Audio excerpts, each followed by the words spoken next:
We've had 22 fires at food processing plants throughout the U.S. We've had 2 airplanes that mysteriously flew into 2 food processing plants. We've had derailments of food. Now we have a derailment of fertilizer. Add that to the 30% cut in nitrogen that these governments around the world are trying to put on our farmers. You see, they're directly trying to cause us hunger. They're trying to cause a famine. You see, because if they have a world problem, then they can come up with a world solution and become a one world government. That is the plan. That is what they're trying to do. Now, I've been on here telling you, when does it stop and look like a conspiracy and start to look like fact? We are here now on the precipice of a one world government. You see, they openly claim that they've infiltrated our governments. These people are traitors, and they are trying to starve us. Widespread food shortages have been predicted for the year 2023 by United States senators, by the UN chief, by the London Guardian, the Ontario Federation of Agriculture, the World Food Program. The UN says that the world could be facing unprecedented food shortages in 2023. Unprecedented is a pretty significant word when talking about food shortages. There's also a global study that warned that the world could see a significant deprivation of food by 2023. And I think that all things considered, you have to at least take in mind that there's been a huge uptick in these strange food processing plant fires and people destroying their own cattle and their own chicken under kind of flimsy reasoning.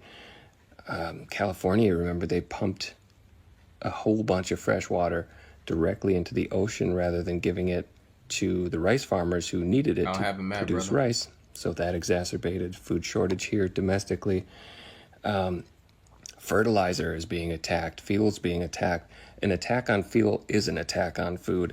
So, and bear in mind, there's a 2015 kind of a war game is what I'd call it, about food scarcity. And to me, this looks intentional. And there's utility to having foresight, to not just brushing off these warnings by these major global leaders. And the utility is that this is it's actionable. Foresight is actionable. You can do something about it. Right now, you can get rice you can get about 100 pounds of it for like $40 where I'm from. And long-lasting, shelf-stable foods like rice, like lentils, those are things that would be smart to invest in. I would also have a good hiding spot for it because historically, if there's food scarcity, then there's people knocking on your door, making sure that you're not hoarding, which is a word they'll use to villainize anyone that did their due diligence, was actually smart, and took the time to prepare. Another food processing plant fire happened yesterday in Montebello, California. California has experienced its share of devastating processing plant fires. Back in April, a massive fire at Salinas, California broke out in the key agricultural region, where tens of thousands were forced to evacuate their homes. Some internet sleuths are doing the heavy lifting for us, so we wanted to put this on the map on the screen from Z-Maps. This shows the alarming rate of fires at manufacturing plants, grocery stores, food pantries, farms, and grain factories. It's likely that over 100 of these fires have taken place just this year. Just this month, the Graincraft flour mill in Pendleton, Oregon was completely destroyed, and even tens of thousands of chickens were killed in a May fire in Minnesota. So let's take another look at the map. Let's look at the manufacturing fires alone. The black markers show that this is happening across the country, especially in California and in the Midwest East Coast. Now let's see the grain map.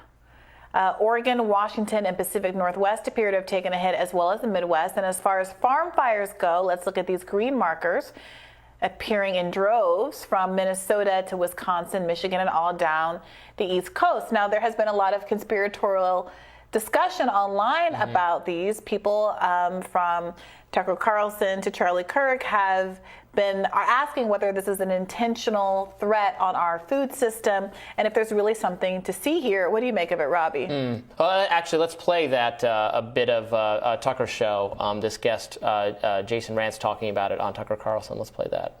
Good to see you. Yeah, obviously when something happens every so often, you obviously hope that there's no significant damage and certainly no one gets hurt, but you kind of write it off. It's not that big of a deal. Accidents happen. But when you've got well over a dozen food processing plants and warehouses getting destroyed or seriously damaged over just the last few weeks at a time when the food supply is already vulnerable, it's obviously suspicious, and it could lead to serious food shortages. That's why some folks are now wondering, well, number one, what's going on? And you've got some people speculating that this might be an intentional way to disrupt the food supply. Wait, may I ask you to pause there really quick? Can I just ask you, I just want to nail this down so our viewers understand. There have been confirmed over a dozen disabling accidents at food plants in the last month, over a dozen. Absolutely.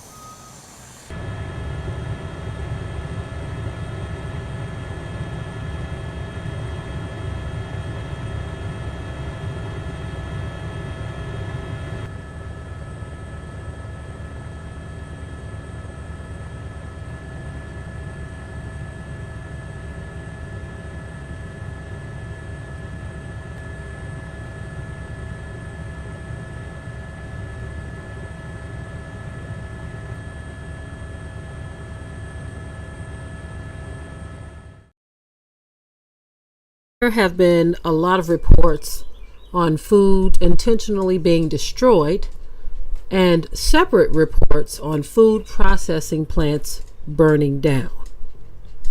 Now, some are trying to link the two, but you do have fact-checking websites that are saying that there is no connection, that there is no conspiracy to create food shortages here in America.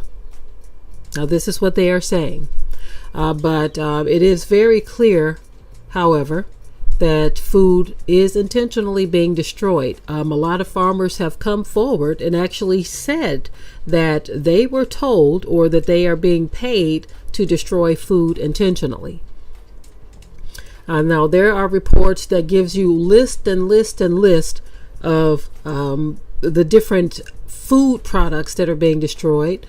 Chicken and beef and all kinds of things. Now, I don't consider pork to be food, but that too. I'm only adding that to the list because people who are saying that they're being paid to destroy things that they distribute as food, they consider it to be food. Biblically speaking, pork is not food, okay? So there are list and list and list of different farmers who have come forward, and it's not just meat products, but also you have potatoes and other vegetation that are intentionally being destroyed because there is a request to do so. Now, again, these are farmers who have said that they have been approached and offered money to destroy crops and livestock. Now, again, the fact-checking websites, they have said that there is no conspiracy on their parts to destroy, or should I say on the parts of these food processing plants, to destroy food and create shortages. Now, there's also a list of food processing plants that have been burned, that are burning, or some that have burned to the ground, destroyed completely. But again, they are saying that there is no connection, that no one is doing this intentionally. That is what is being reported. So I'm reporting on what they have reported. Of course, people are going to draw their own conclusions. But one thing for sure, there are food shortages. Whether they are intentional, whether they are accidents. The accidents that are being reported as far as all of the many dozens of food processing plants. That being said, Either we can sit around and talk about the food that is being intentionally destroyed, the stuff that they say is food that's being intentionally destroyed, the food processing plants that are burning to the ground. We can sit around and talk about these things, or we can do something about it. Is it true that the government is paying farmers to destroy their crops? And the simple answer to that is yes, they are. I initially heard about the government paying farmers to destroy their crops. I thought it was a load of bullshit. Well, lo and behold, we received our destruction notice the other day. So basically there was two options on how to destroy the crop. The government could fly on Agent Orange, or we could manually destroy the crop ourselves. We put too much blood, sweat, and tears in it to let them destroy it, so we decided to manually do it ourselves. Basically, it said if we used a lawnmower to destroy the crop, we could receive an extra $600 an acre. Something about the low carbon footprint or something. So that's what we're doing. Now, they really didn't tell us how many acres to destroy. They just said, get after it and we'll be watching you from satellite. We'll give you a call when you've destroyed enough. So I better get back after it.